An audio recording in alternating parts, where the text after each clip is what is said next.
Vamos lá. Lucas 24, de 13 a 35. Os discípulos no caminho de Emaús. Naquele mesmo dia, 2 deles estavam de caminho para uma aldeia chamada Emaús, distante de Jerusalém 60 estádios, e iam conversando a respeito de todas as coisas sucedidas. Aconteceu que, enquanto conversavam e discutiam, o próprio Jesus se aproximou e ia com eles. Os seus olhos, porém, estavam como que impedidos de o reconhecer. Então lhes perguntou Jesus: que é isso que vos preocupa, e de que ides tratando à medida que caminhais? E eles pararam entristecidos. Um, porém, chamado Cleopas, respondeu dizendo: és o único, porventura, que, tendo estado em Jerusalém, ignoras as ocorrências desses últimos dias? Ele lhes perguntou: quais? E explicaram o que aconteceu a Jesus, o Nazareno, que era varão profeta, poderoso em obras e palavras, diante de Deus e de todo o povo. E como os principais sacerdotes e as nossas autoridades o entregaram para ser condenado à morte e o crucificaram. Ora, nós esperávamos que fosse ele quem havia de redimir a Israel. Mas, depois de tudo isto, é já este o 3º dia, desde que tais coisas sucederam. É verdade também que algumas mulheres, das que conosco estavam, nos surpreenderam, tendo ido de madrugada ao túmulo, e, não achando o corpo de Jesus, voltaram dizendo terem tido uma visão de anjos, os quais afirmam que ele vive. De fato, alguns dos nossos foram ao sepulcro e verificaram a exatidão do que disseram as mulheres, mas não o viram. Então lhes disse Jesus: ó nécios e tardos de coração, para crer tudo o que os profetas disseram. Porventura não convinha que o Cristo padecesse e entrasse na sua glória? E, começando por Moisés, discorria por todos os profetas, expunha-lhes o que a seu respeito constava em todas as Escrituras. Quando se aproximavam da aldeia para onde iam, fez ele menção de passar adiante, mas eles o constrangeram, dizendo: fica conosco, porque é tarde e o dia já declina. E entrou para ficar com eles. E aconteceu que, quando estavam à mesa, tomando ele o pão, abençoou-o, e tendo-o partido, lhes deu. Então se lhes abriram os olhos e o reconheceram, mas ele desapareceu da presença deles. E disseram um ao outro: porventura não nos ardia o coração quando ele pelo caminho nos falava, quando nos expunha as Escrituras? E na mesma hora, levantando-se, voltaram para Jerusalém, onde acharam reunidos os 11 e outros com eles, os quais diziam: o Senhor ressuscitou e já apareceu a Simão. Então os dois contaram o que lhes acontecera no caminho e como fora por eles reconhecido no partir do pão. Até aqui, vamos orar? Pai Santo, mais uma vez oramos ao Senhor, te louvamos, te bendizemos. Ó Deus, obrigado por ter permitido que viéssemos aqui mais essa manhã, para reunidos aqui, ó Deus, cultuar ao Senhor e aprender mais da sua palavra. Ó Deus, nós clamamos ao Senhor que neste momento o Senhor ilumine a nossa mente, o nosso coração, para entender, para compreender aqui a sua palavra.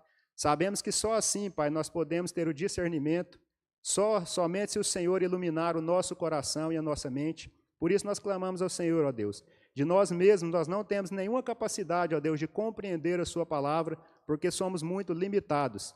Mas sabemos que o Senhor, por graça e misericórdia, o Senhor nos abençoa e nos traz a iluminação e o entendimento da sua palavra. Oramos assim, muito agradecidos em nome de Jesus. Amém.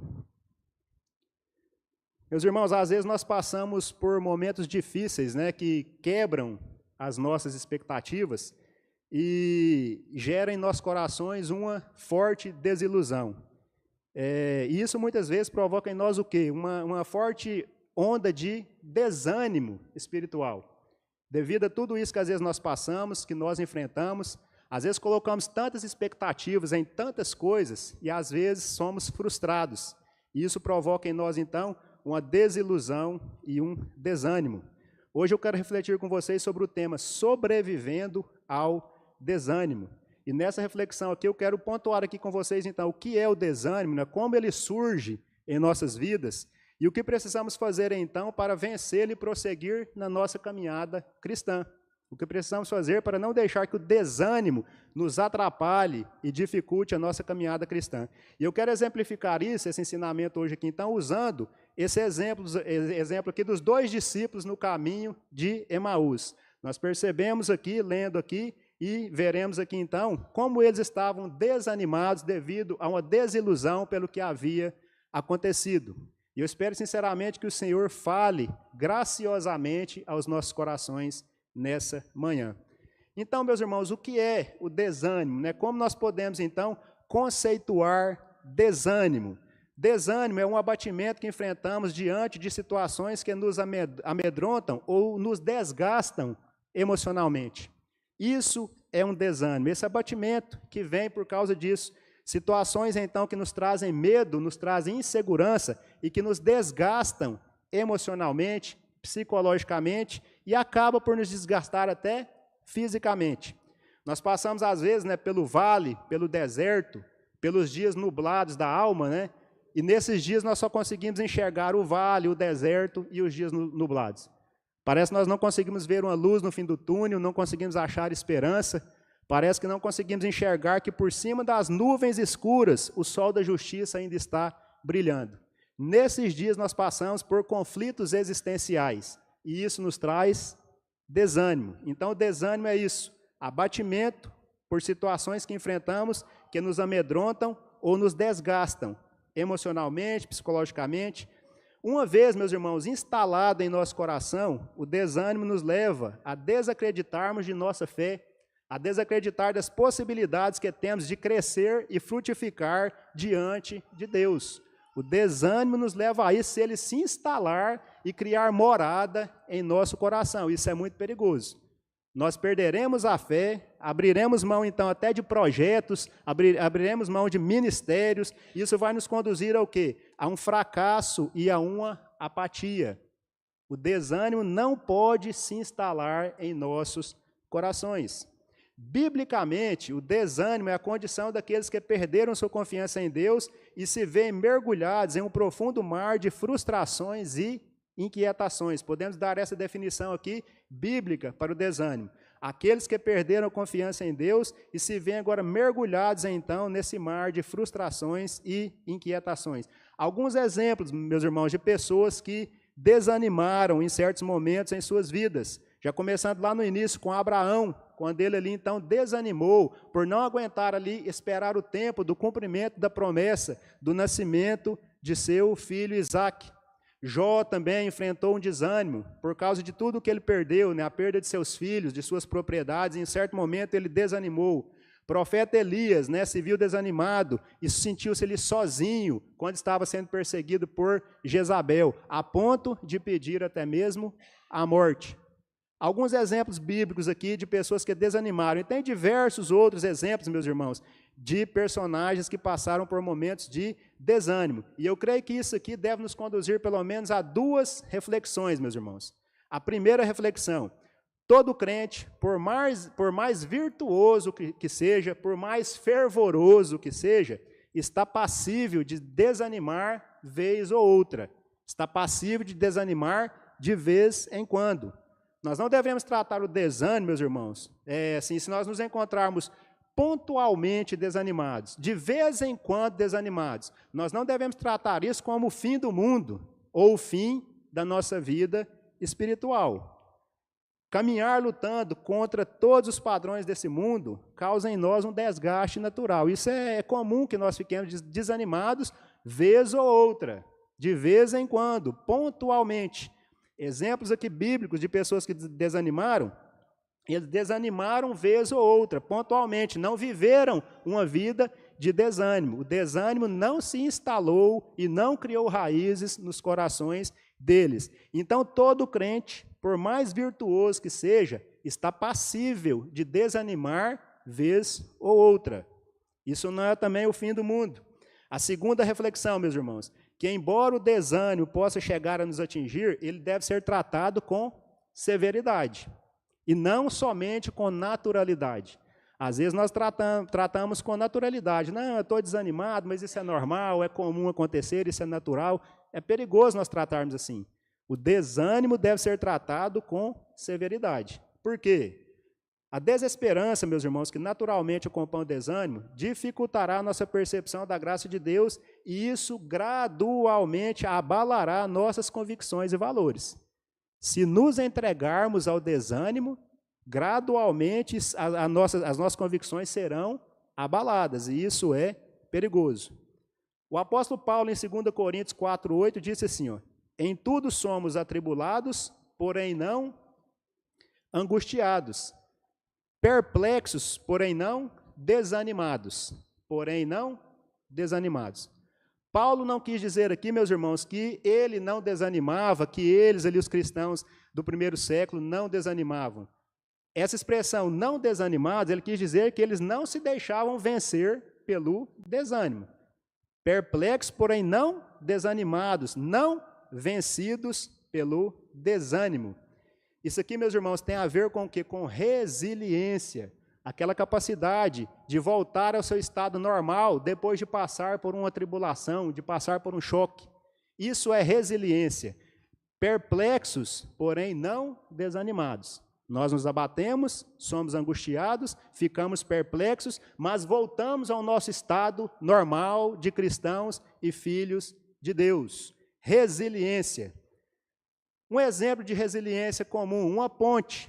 Uma ponte, quando passa carros por ela, principalmente caminhão e carreta, ela sofre um abalo. Ela sai de sua condição normal, ela treme. Por mais que nós não sintamos, mas ela não fica no seu estado normal. Mas assim que aquele veículo passa por ela, ela volta ao seu estado normal. Isso é resiliência. Um exemplo também muito bom sobre resiliência é o bambu. O bambu, o vento bate nele, ele enverga para um lado, enverga para o outro, mas ele não quebra e não tem suas raízes arrancadas. Porque ele tem raízes profundas, ele é resiliente, ele balança, mas ele não quebra. Isso é resiliência. Então, isso aqui, meus irmãos, de não estar desanimados, não deixar o desânimo se alojar em nossos corações, é ter resiliência. A tempestade e o vento forte só testam as folhas e os galhos. Aliás, não testam as folhas e os galhos, elas testam as raízes. O vento forte e a tempestade testa a raiz da árvore, não as suas folhas e os seus galhos. As folhas podem ser arrancadas com o vento, as galhas podem até se quebrar, mas a árvore permanece firme, como no caso do bambu, porque ele tem raízes profundas. O desânimo, meus irmãos, se ele se tornar persistente, ele vai se configurar como uma forma de incredulidade, portanto, de pecado.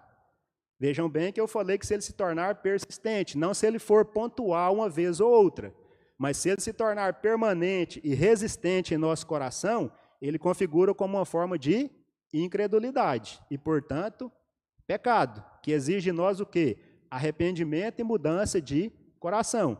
Então, devemos analisar, será que eu estou desanimado ou será que eu sou desanimado? A diferença entre ser e estar. Eu posso estar desanimado, mas eu não posso ser desanimado. Há uma diferença, né, entre ser ou estar. Nós podemos estar desanimados, mas não podemos ser desanimados.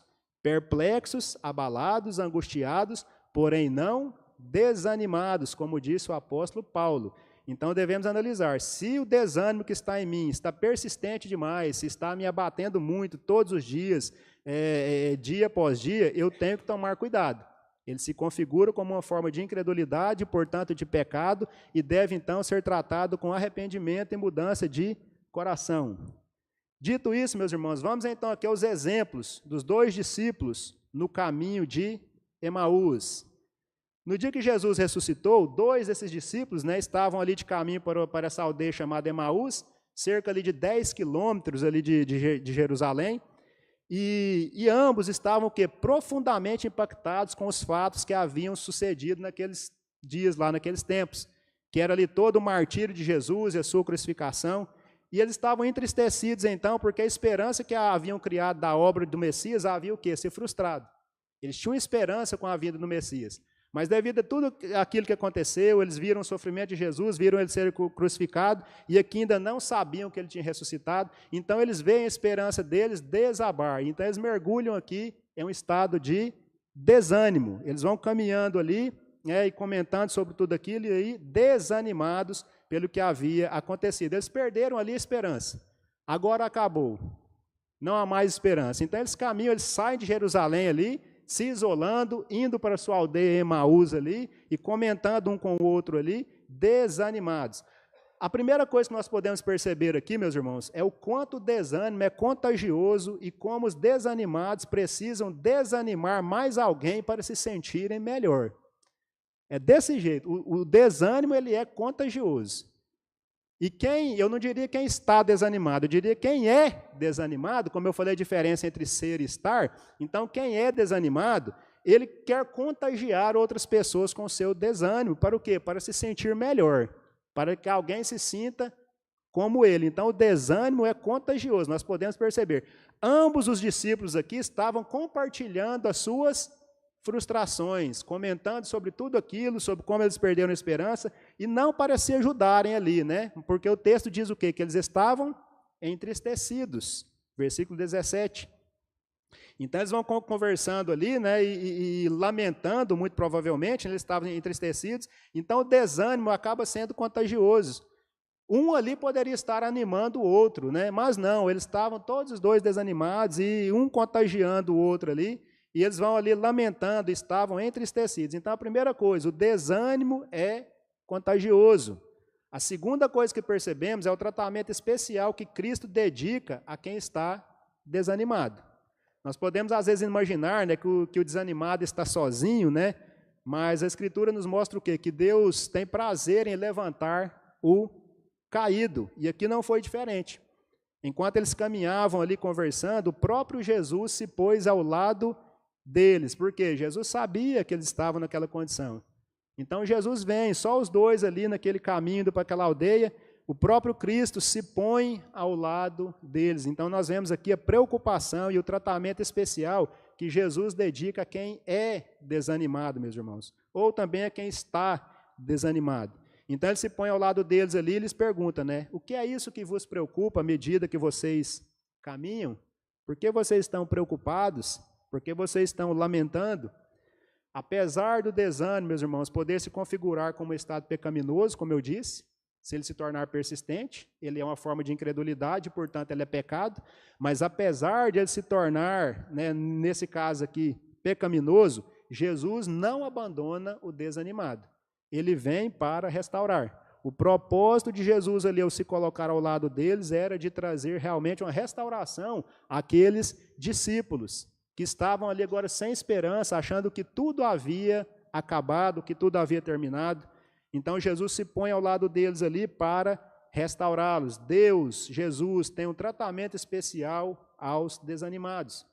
A terceira coisa que o texto deixa claro, meus irmãos, é que o desanimado sempre tem desculpas para a sua situação. Sempre vai haver uma desculpa.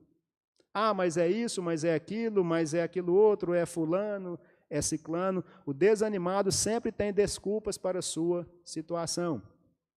Ao serem então questionados por Jesus a respeito das suas tristezas, um deles, né, o Cleopas, né, respondeu que eles estavam daquela maneira pelos fatos que haviam acontecido ali com Jesus, né? Até o momento ali então, eles não haviam reconhecido Jesus, né? Jesus falando com eles, mas eles ainda não haviam reconhecido.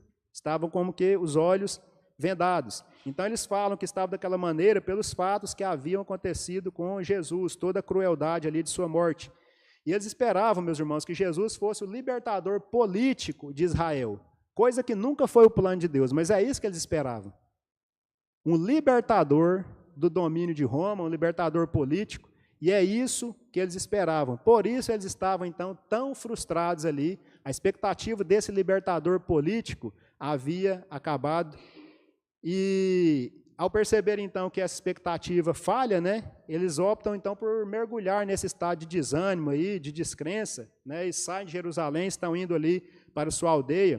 Como Pedro, né, como Pedro que quis voltar a pescar, quando ele se viu ali também entristecido, desanimado, achando que não havia mais esperança, ele diz assim: vou pescar. E outros discípulos dizem ali, também nós vamos contigo. O desânimo ali de Pedro contagiou outros discípulos que disseram, também nós vamos contigo. É como se Pedro ali dissesse, ó, não há mais esperança, vamos voltar para a nossa vida, nós somos pescadores, vamos voltar a pescar. Acabou, Jesus morreu, acabou, vamos voltar a pescar. E os outros dizem, também nós vamos contigo. O desânimo foi contagioso, meus irmãos. Então ali parecia que tudo havia acabado. A quarta coisa que nós podemos observar aqui é que havia uma frustração em ambos, porque alguns haviam alegado ter visto Jesus, né, ressuscitado, mas eles ainda não o haviam visto. Eles disseram, é verdade que algumas mulheres disseram, os outros discípulos também disseram que o viram, né, mas eles, aqueles dois ali, não o haviam visto, e estavam diante dele ali sem perceber.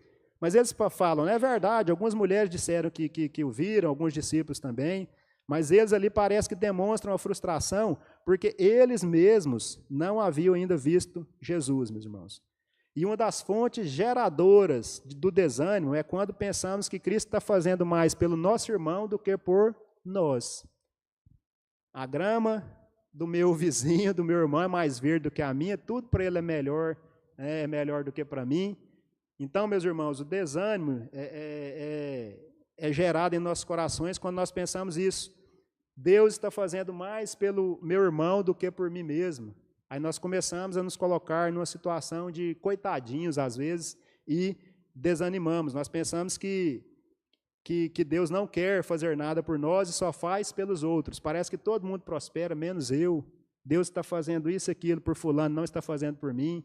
Para ele é só bênção, só vitória, para mim é só derrota, só tristeza. Então nós começamos a fazer essa comparação e isso vai gerando mais desânimo em nossos corações. Isso quando nós não entendemos, meus irmãos, o Evangelho da Graça, né? Nós pensamos que Deus é alguém que existe para nos satisfazer quando nós precisamos dele, e nós temos essa visão. É uma visão totalmente errada, né, meus irmãos, que vigora no mundo, no meio dos ímpios e também no meio dos cristãos, infelizmente. Que acreditam que Deus existe só para isso, só para satisfazer os desejos quando nós precisamos. Nós vemos Deus, às vezes, só dessa forma.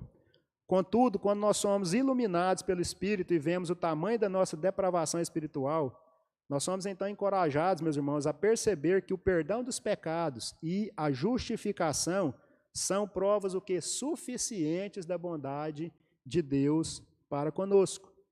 Um crente, meus irmãos, que tem consciência dos seus pecados e do perdão que recebeu, é capaz de quê? De alegrar-se com os que se alegram, sem perder o seu ânimo espiritual.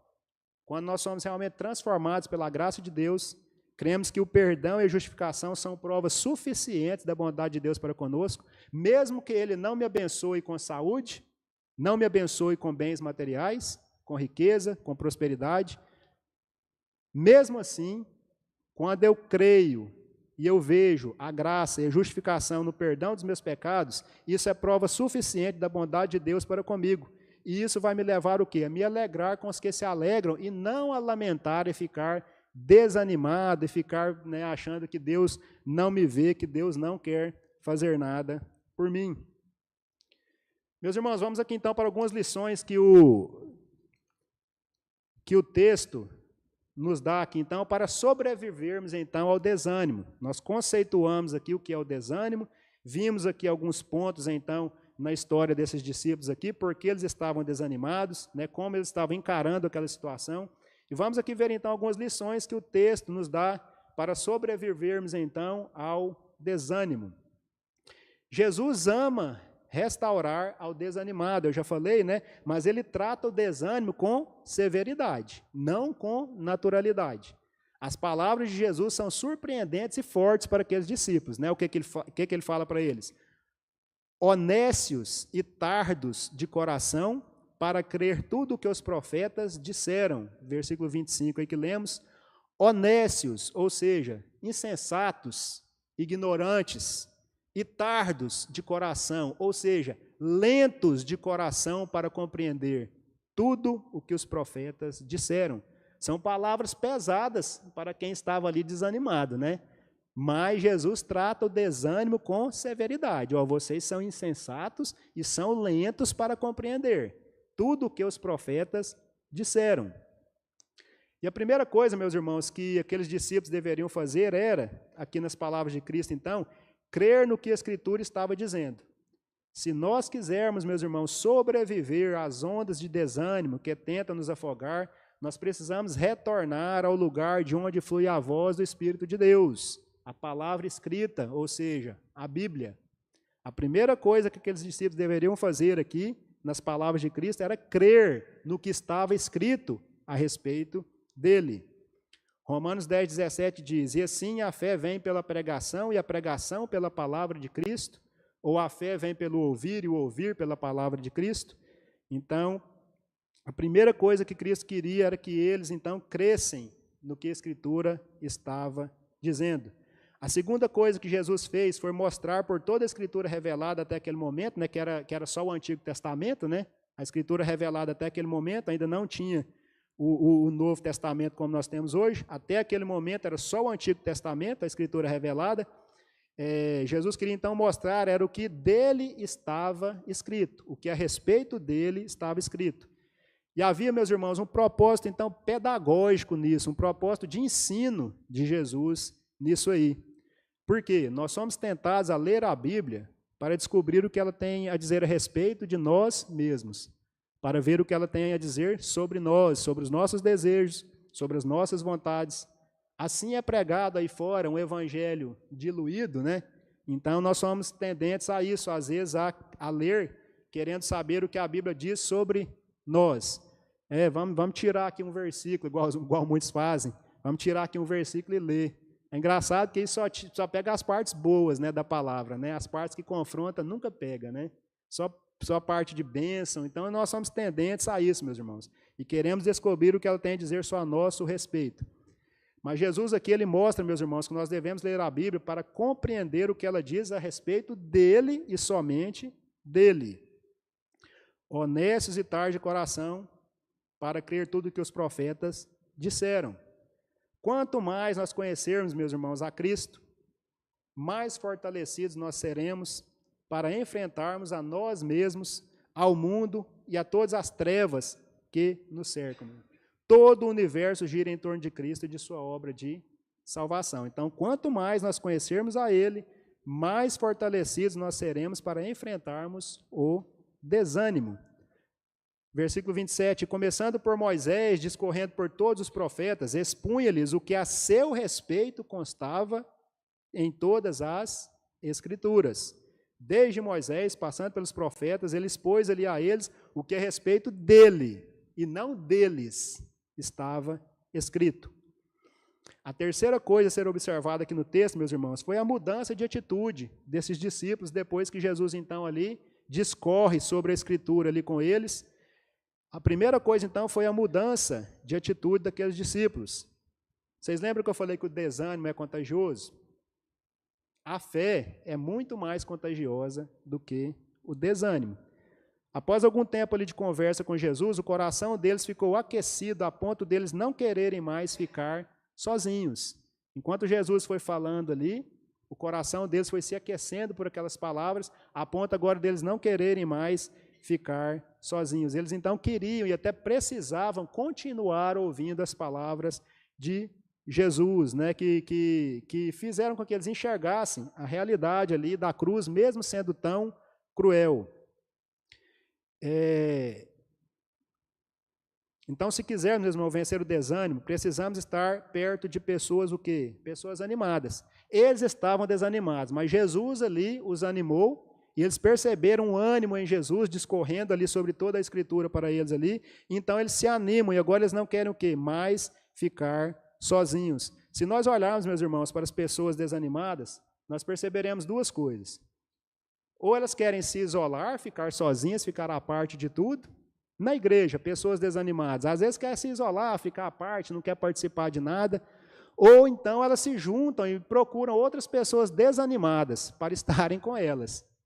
É como os dois aqui, estavam os dois desanimados, né, comentando ali, nenhum animando o outro, então nós estamos com a mesma visão aqui, então vamos caminhar juntos aqui. Então, duas coisas, ou as pessoas desanimadas se isolam, ou elas se juntam, meus irmãos, para lamentar, para murmurar. Essas duas coisas acontecem.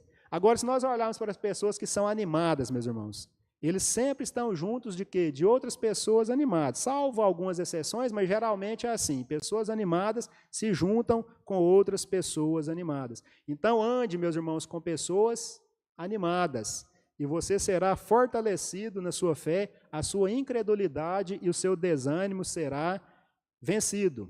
Então, aqui, aqueles discípulos mudam agora a sua atitude, e eles então ali querem continuar ouvindo as palavras de Jesus. O versículo 29 diz assim: mas eles o constrangeram dizendo, fica conosco porque é tarde e o dia já declina. E ele então entra para ficar com eles. Lucas 24, 29.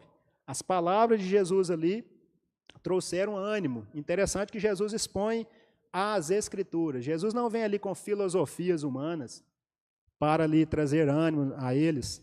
Jesus não diz ali, ó, não, vocês não podem ficar assim, vocês são tão especiais. Jesus não trouxe ali nenhuma palavra motivacional. Pelo contrário, ele foi duro com eles quando ele disse, vocês são insensatos e lentos para compreender o que os profetas disseram. Então Jesus não passa a mão na cabeça, mas ele não desampara o desanimado. E é a palavra que vai trazer o ânimo. Jesus não disse nada além do que as Escrituras estavam dizendo a respeito dele. E isso os animou. É curioso perceber, meus irmãos, que aí no mundo afora, com tantas palavras motivacionais que tem hoje, que tocam ali no ego da pessoa, que inflam o ego da pessoa, mesmo assim as pessoas são desanimadas, estão sem esperanças, porque aquilo ali não resolve o problema. Traz ali uma satisfação momentânea, uma euforia momentânea, mas quando se sai daquele lugar e se depara com os mesmos problemas lá fora, o mundo cai novamente. Por quê? Porque não são as palavras do Evangelho, não são as palavras de Cristo. Por isso eu creio que Cristo aqui não usou nada além da palavra para trazer ânimo àqueles discípulos. Palavras motivacionais não resolvem o problema de quem está desanimado e muito menos o problema de quem é desanimado. Somente, meus irmãos, as Escrituras pregadas de forma fiel pode trazer ânimo ao coração de um desanimado. Então eles constrangem Jesus ali a entrar, dizem, né, fica conosco porque é tarde e o dia já declina. E Jesus pega então e entra para ficar com eles, para continuar ali compartilhando com eles. Eles viram algo diferente em Jesus. Há algo diferente nele, nós precisamos que ele continue conosco. Jesus poderia muito bem ter passado adiante, como ele fez menção de passar adiante, e eles o constrangeram para ficar. Mas ele podia ter falado, não, eu não posso ficar, eu tenho que continuar. Mas não, ele ainda dedica mais tempo àqueles dois discípulos, porque eles estavam precisando. Então ali, eles o constrangem, né, e ele entra para ficar ali então com eles. Por fim aqui, meus irmãos, a quarta coisa que percebemos é que a lembrança do sofrimento, né, do Messias lhes trouxeram então ânimo para continuar. Quando eles entraram, né, ali para casa e foram ali então fazer aquela refeição, Jesus tomou o pão, né, o partiu diante deles. Esse gesto era um costume judaico de dar graças ali então, né, pela refeição, mas nesse ato somente o hospedeiro fazia isso, de pegar o pão, partir e dar graças, que não era o caso de Jesus, ele era um hóspede, mas ele toma a atitude de fazer isso, ele pega o pão, o parte e dá graça, mesmo sendo um costume de quem era o hospedeiro. E, meus irmãos, muito provavelmente aqui, quando Jesus levanta suas mãos em oração, levanta o pão ali para agradecer e partir, as feridas dos cravos ficaram então evidentes em seus pulsos ali. Porque nós sabemos que Jesus ressuscitou em um corpo glorificado, mas as marcas continuaram. Podiam até mesmo ser tocadas. Então, ao levantar o pão para dar graças, as feridas ali, as marcas, provavelmente ficaram visíveis. Elas não sumiram ali do braço de Jesus, as feridas ficaram visíveis. Então, provavelmente, quando Jesus levanta ali, né, os seus braços para partir o pão e agradecer, eles viram aquelas marcas que ficaram evidentes. E isso aguçou em seu coração as memórias de lá atrás que eles haviam falado, que eles haviam escutado, né, sobre o Messias, sobre o restaurador. Então isso atiça novamente em seu coração agora essa lembrança, e eles então ali agora se animam, porque eles viram aquelas marcas que eram o quê? Marcas de amor, marcas do sacrifício de Cristo. Eles percebem naquele momento que tudo que havia sido falado, tudo que Jesus havia falado, então era verdade, tudo havia se cumprido. Nós precisamos, meus irmãos, diariamente trazer à memória as verdades eternas do Evangelho. As verdades do Evangelho, não de filosofias. Temos que tomar cuidado, porque às vezes estamos escutando muitas filosofias mundanas, muitos conceitos de homens e não o Evangelho. Nós somos tão bombardeados, né, por tantas coisas hoje em dia, um evangelho tão diluído que não é o evangelho da graça, que não é o evangelho da salvação, e às vezes nós damos mais ouvidos a essas palavras. Tomemos cuidado. Coisas que atiçam demais, inflam o nosso ego e nos fazem querer às vezes pular e correr e gritar, eufóricos, agora eu posso, eu faço, isso é muito perigoso. Somente as palavras do evangelho é que nos fazem ser restaurados. Então, nós precisamos diariamente trazer à nossa memória as verdades do Evangelho. Jesus, o Filho de Deus, meus irmãos, morreu na cruz não para provar o nosso valor, diferentemente, às vezes, do que é ensinado. Eu tenho valor porque Jesus morreu por mim, assim, assim. Muitas pessoas pensam dessa forma e estão vivendo a sua vida tão longe de Deus. Se eu acho que realmente eu tenho valor, então eu devo viver para Deus, porque foi Ele que me resgatou. Mas as pessoas acham que têm valor para Deus e vivem a sua vida de forma largada, da maneira que querem. É um paradoxo muito grande isso aí, meus irmãos. Então, Jesus morreu na cruz não simplesmente para provar o nosso valor, mas para demonstrar o tratamento severo que Deus tem contra o pecado. Jesus foi triturado e moído ali na cruz por causa do nosso pecado. A nossa depravação custaram todo o sangue de Cristo ali na cruz. Para reunir, meus irmãos, o seu povo, aqueles que ele escolheu, né, para serem dele antes da fundação do mundo, Deus então enviou o que? Seu único filho para morrer por nós, né, pecadores indignos, para nos tornar seus herdeiros e co-herdeiros com Cristo. Então, para reunir o povo dele, aqueles que ele escolheu antes da fundação do mundo, para tornar herdeiros e co-herdeiros em Cristo, ele envia Jesus ao mundo, então, para morrer. Meus irmãos, imaginar que isso, né, aconteceu, que Cristo sofreu uma ira que pertencia a nós e colocou em nós a justiça que era somente dele, deve nos constranger, meus irmãos, deve nos constranger. A ira de Deus, que é para mim, que era para vocês, veio sobre Cristo. O cálice que ele bebeu, o cálice que ele pediu que, se fosse possível, passasse dele ali no Getsêmani, era o cálice da ira de Deus pelos pecados. Jesus bebeu esse cálice, mas era para nós termos bebido. E ao mesmo tempo ele coloca em nós, ele imputa em nós a justiça que era somente dele. Não há justiça em mim ou em vocês, a não ser a justiça de Cristo. Quando Deus olha para qualquer um de nós, ele não vê a nossa justiça, porque estaríamos então perdidos. Mas ele vê a justiça de Cristo que ele mesmo imputou em nós para nos tornar herdeiros e co-herdeiros com Cristo. Então, Cristo, meus irmãos, sofreu uma ira e bebeu o cálice que era nosso. Isso deve nos inspirar a seguir em frente. Nós somos agora, então, justificados, não por nossos méritos, mas pelo mérito de Cristo, pela bondade, misericórdia e graça de Deus. Então, isso deve nos inspirar a seguir em frente o quê? Lutando, então, contra o desânimo, meus irmãos, contra um estado de um desânimo permanente. Nós devemos lutar contra esse desânimo, tendo em vista isso aqui, a justiça que foi colocada em nós. Cristo bebeu o cálice no nosso lugar. Então, nós devemos levar dia a dia a nossa cruz, arrependendo dos nossos pecados e crendo para a salvação. De outra forma, meus irmãos, nós viveremos então desanimados, não venceremos o desânimo. Se olharmos para as coisas deste mundo, para os acontecimentos deste mundo, para tudo que está à nossa volta, só desanimaremos cada vez mais. Mas se olharmos para o Evangelho, para a cruz de Cristo, para o sacrifício perfeito, a justiça imputada em nós, nós teremos então forças para lutar contra o desânimo. Os versículos 30 e 31, e aconteceu que, quando estavam à mesa, tomando ele o pão, abençoou, e tendo-o partido, lhes deu. Então se lhes abriram os olhos e o reconheceram, mas ele desapareceu da presença deles. Então, como eu falei, quando Jesus levanta o pão, abençoa, parte e lhes dá, então os olhos deles se abrem, caem como que escamas de seus olhos, e eles então reconhecem que é Jesus. Mas aí ele não fica mais tempo com eles, ele simplesmente desaparece da presença deles, e o relato aí continua nos dizendo que naquela mesma hora, eles não esperaram o outro dia. Naquela mesma hora eles se levantam e correm de volta para Jerusalém, para junto dos outros discípulos, para contar o que havia acontecido a eles. Quando chegam lá, os discípulos relatam sobre Jesus e eles também vão e contam o que aconteceu com eles. O versículo 35. Então os dois contaram o que eles aconteceram no caminho e como fora por eles reconhecido no partir do pão. Somente na hora do partir do pão, ele foi reconhecido por eles.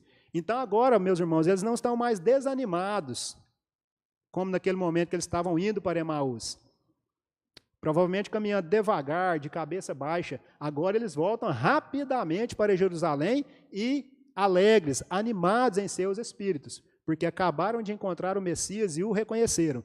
Agora eles perceberam, não somente as mulheres que viram, não somente os outros discípulos, mas nós presenciamos agora aqui o Messias conosco. E isso alegrou o coração deles. Eles não precisaram de nada mais, somente a presença de Cristo ali, expondo as Escrituras, e isso trouxe ânimo, e agora eles voltam. Agora eles não querem mais estar sozinhos e isolados.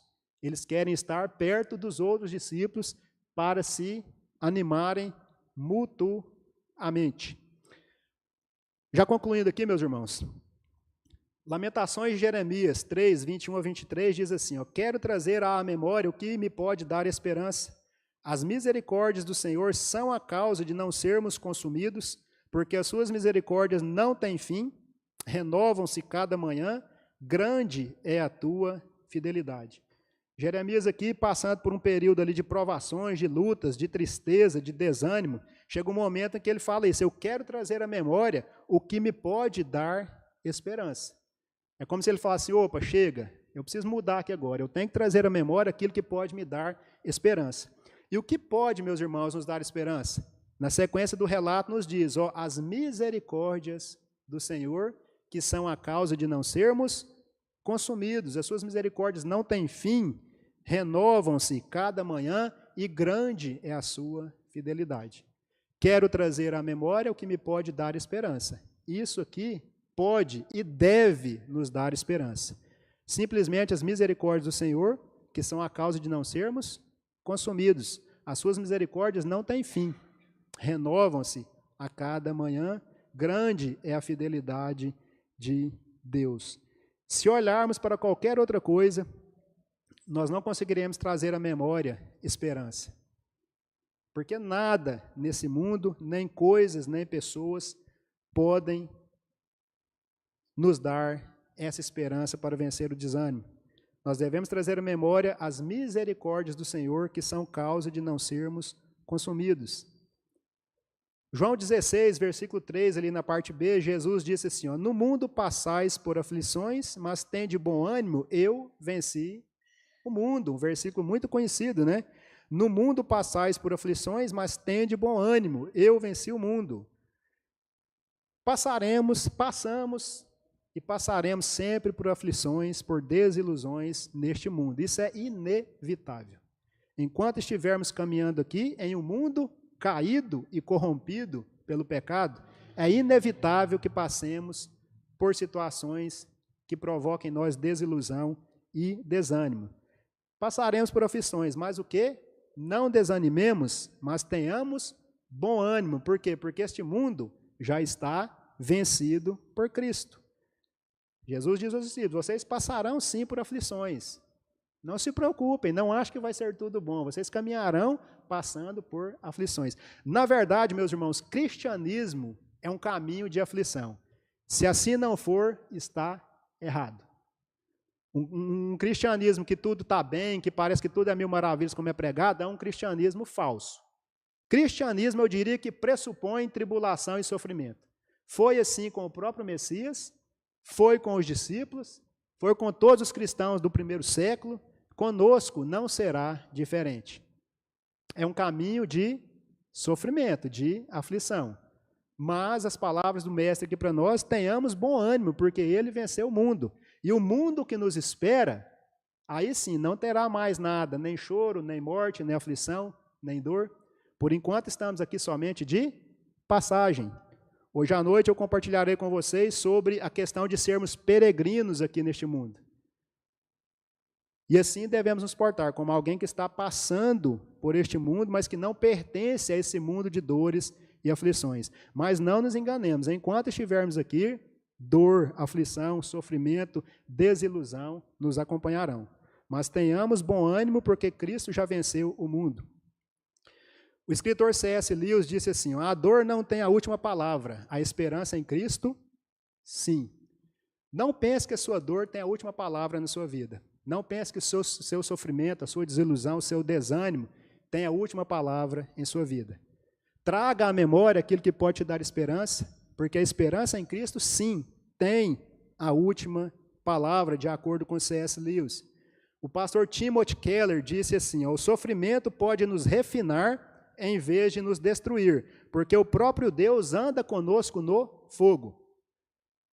Todo material precioso, né, ouro, os outros minerais preciosos, são refinados pelo fogo. Né? O fogo não os destrói, interessante, ele só os refina, os torna mais puros. Assim são com os metais preciosos. Então o sofrimento, meus irmãos, pode fazer isso, nos refinar, nos melhorar, né, nos aperfeiçoar, ao invés de nos destruir. Tudo depende da nossa perspectiva em relação ao sofrimento. Se eu olho de uma forma, eu serei talvez destruído, mas se eu olho com a perspectiva do céu, eu serei refinado e melhorado. Então o sofrimento pode nos refinar em vez de nos destruir, porque o próprio Deus anda conosco no fogo. Isso aqui nos remete à história de Sadraque, Mesaque e Abednego, na fornalha de fogo. O próprio Deus se põe ali com eles. 3 homens são jogados lá dentro, quando se olha, vê 4 homens caminhando no meio do fogo, por causa de sua fidelidade. O próprio Deus anda conosco no fogo. Então o sofrimento pode nos refinar ao invés de nos destruir, mas depende da nossa perspectiva em relação, então, ao nosso sofrimento. Meus irmãos, que Deus, então, por sua graça, avive o nosso coração e a nossa esperança, para seguirmos diante dele com coragem e ousadia, cumprindo nossa vocação e não permitindo, então, que o desânimo venha ocupar em nós o lugar que pertence a Cristo. Se nós não tomarmos cuidado, o desânimo toma conta, o lugar que pertence a Jesus em nosso coração é ocupado por esse desânimo, por essa apatia, por essa desilusão.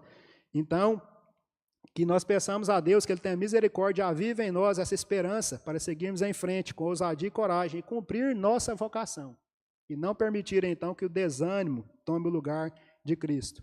Que o sofrimento, meus irmãos, do nosso Salvador para nos resgatar, nos encoraja a perseguirmos dia após dia o objetivo de glorificarmos a Deus e sermos achados irrepreensíveis na ocasião da sua vinda. Amém? Todo o sofrimento, como eles olharam aqui, perceberam o sofrimento de Cristo e isso os animou, eles viram as marcas dos cravos ali em seus braços e isso os animou, o sofrimento do Messias, eles viram que tudo era verdade e que realmente era necessário que acontecesse daquela forma. Então, que nós olhemos também para esse sacrifício de Cristo, meus irmãos, e que isso, então, nos encoraje a caminhar, perseguir os nossos objetivos de glorificarmos a Deus e sermos achados irrepreensíveis, ou na ocasião da vinda dele, se estivermos aqui, quando ele voltar, ou se aprover a ele nos levar antes, e nós nos encontraremos com ele imediatamente, né? Ao fecharmos os olhos aqui, abriremos ao lado dele na eternidade. Então, que ele nos dê essa graça, sermos achados irrepreensíveis